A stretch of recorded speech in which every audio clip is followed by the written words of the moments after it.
What's up, y'all? Good morning. I just got a new package in today. I'm gonna be filming my rebuild today. This package is from Drift Motion. This is just saying one of the parts I ordered is on back order. They're gonna try to get it. The main parts I got, looks like it's race rings right there. Those looks like race bearings. Oh no, thrust washers, race bearings, piston rings. This one. This looks like valve cover gasket. Let me just open everything up, take all the bubble wrap off.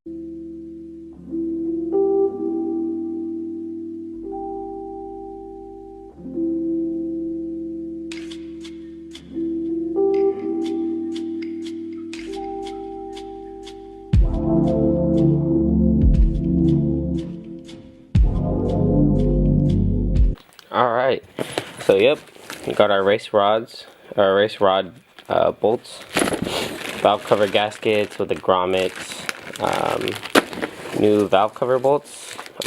New valve cover bolts, because mine are kind of fucked. I like these better.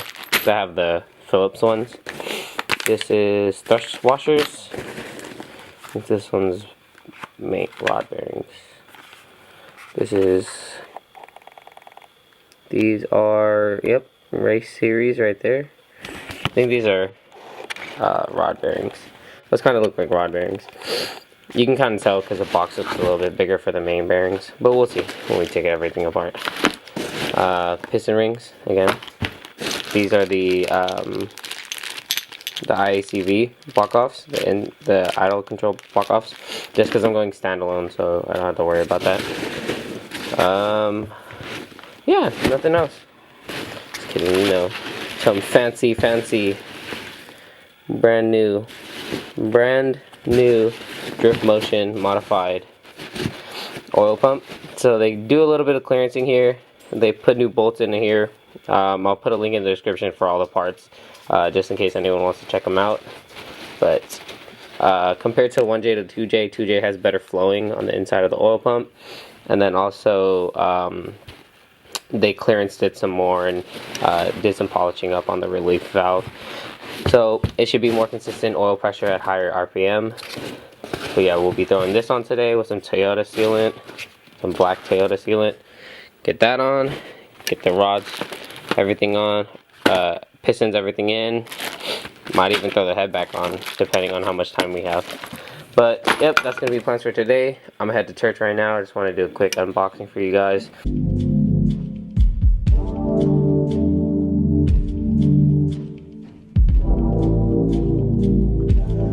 I'm on my second guess. Maybe my second. Just look right here on the screen. You can see this is a piston head, the front cavity mark. So you line up number 1 compression ring with the top right corner, the number 2 compression ring in the bottom left corner, the upper rail with the top left, the lower rail with the top right, and then with the expander, you line it up right where the number 1 compression ring is. So I haven't put the expanders on or anything, but I just took the piston out here, flipped it around. This is obviously for the front, but I'm just doing it for in terms of the picture. So we have number 1 compression ring right there, open at that corner, number 2 compression ring right there. So now I just gotta put the expanders on, but you have to position it kind of the same how the picture is, just to help with your visual, like the visual of it. So yeah, I'm gonna just knock all these out. I'm gonna do it in a time lapse.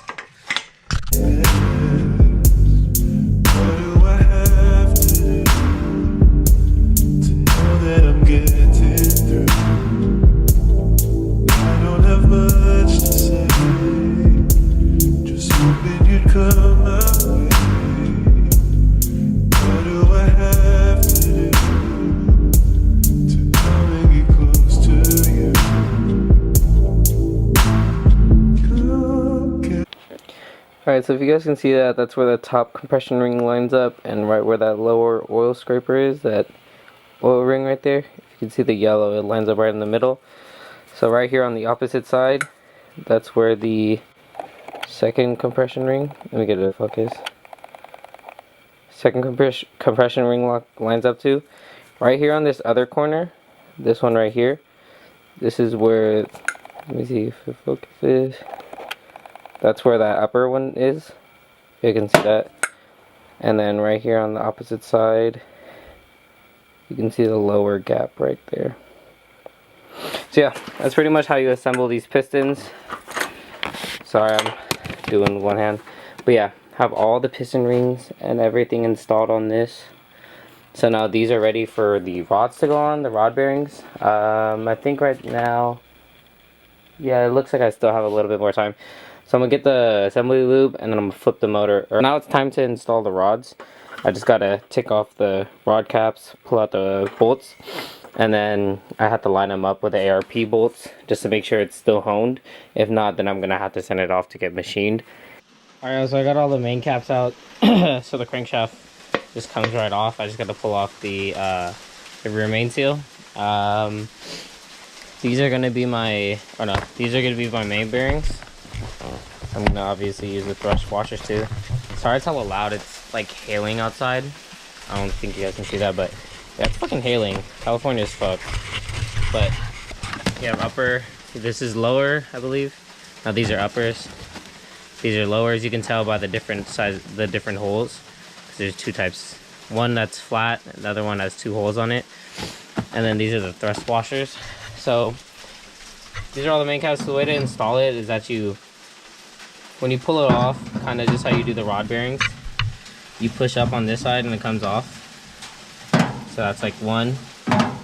So this is that solid side. That was that yellow pack that I was showing you guys. This is where you put that. The way you install is that you install it dry, so you dry both sides, front and back of it, and then you have to get to my room. All you have to do, damn, it's hella loud. I might have to talk pretty loud, but all you have to do is you squirt this assembly lube on this side of the bearing, not on the back side where it goes to the cap. And then also you don't squirt it on the block side, you squirt it on this inside where this goes onto. This is also you coat with assembly lube just to make sure it's lubed up enough until the oil pressure comes in when you first start it. I don't know if you guys can hear me, but that's like hella hitting on the car, like scared to get hit one by one. It's hella hailing everywhere. Damn.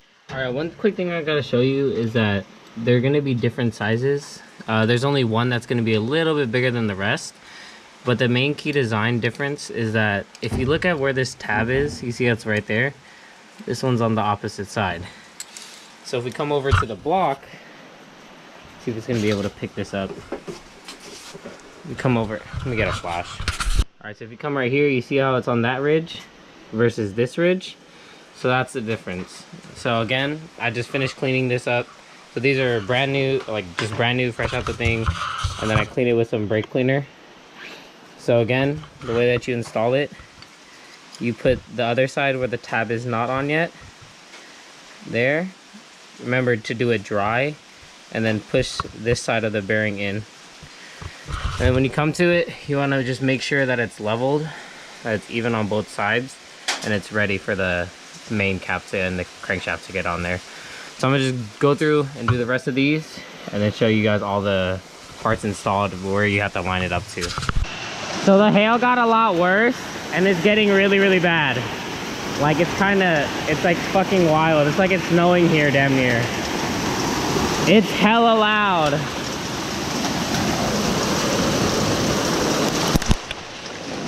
I'm gonna hit already. There's hella. I needed to come here for this. But it looks like it's being pelted with it. Look at that. That's damn near snow. This is crazy. It's like the first time it's like ever been like this. And they're like mini balls. This is sick. Damn. Look at that shit. Damn.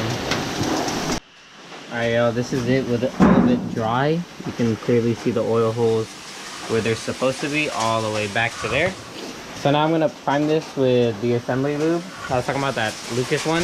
So you just pretty much coat it like you would with oil, and then we're gonna be able to put the crankshaft on. So this is very important for the thrust washers. So you can see where the arrow goes forward, and they only go in one way. So you can see how it has that extended part towards the, it would be, if you're looking at it upside down, it's towards that side. And then on this one, the extended part's towards this side. This is my left side.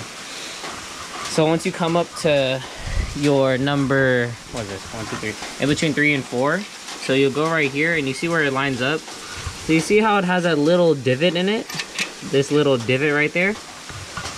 So what you have to do is, once you have your dust washers where you know it's supposed to go, then these, one side's flat that goes against the crankshaft and one side is open.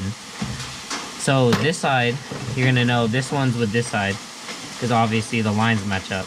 Not the other, because obviously with this one, if you have that flat side on properly, oh look, they both line up. Never mind, they're the same. Doesn't matter for the bottom ones. I'm dumb. But yeah, you just line it up and get them on. This one goes, these go on the block and these go on this main cap. Get close to you. Baby, I want some.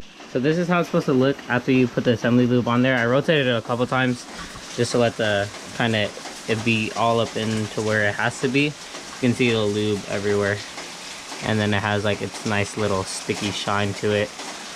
But yeah, gives it a nice good coat. And then we just gotta throw the main caps on. Won't say what, tell me why we coming back again. I'm ready to go again.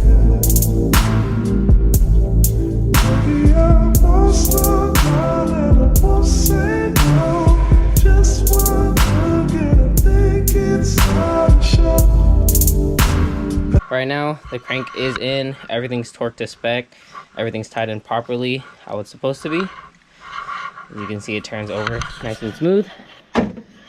So now I'm gonna turn it over, just put these pistons back into these holes, get them prepped to use that right there, that piston ring compressor to put the piston rings into here, and then I should be good to go. Bolt it up onto the actual crank with the rods.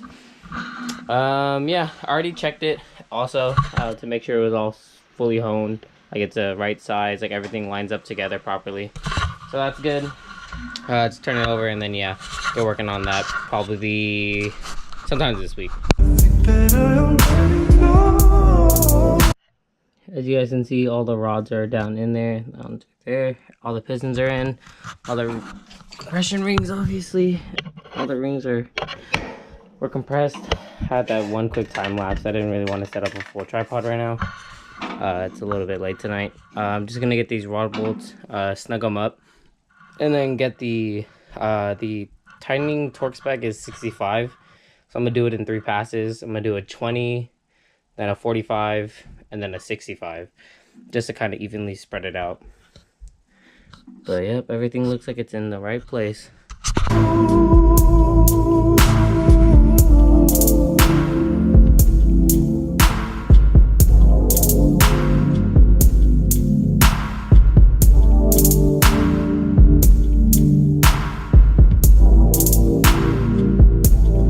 Coloring in the graves, I see your every shade.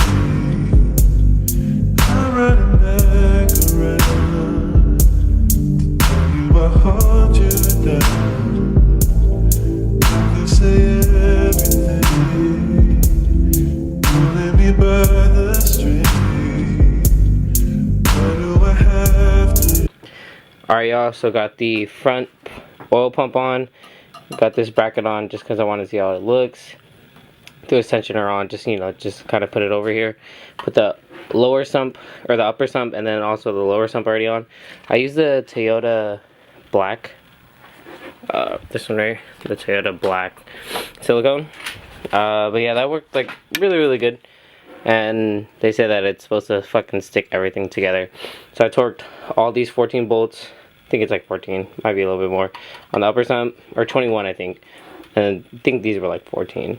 But like 14 of those. These torques were 15. These 14 millimeter bolts were 39 foot-pounds. And I think these were like 15. But yeah, I got this all torqued on. I'm gonna flip the motor over. I'm pretty much done on this lower section. Then I'm gonna be able to throw the head on. Damn, this shit looks hella good. Finally, most of it's back together. All thing left for the block is putting the water pump and then also the rear main seal. That's going to be about it for today. I'm going to throw the head on in the next video. Again, thank you guys for watching. Please like, share, and subscribe.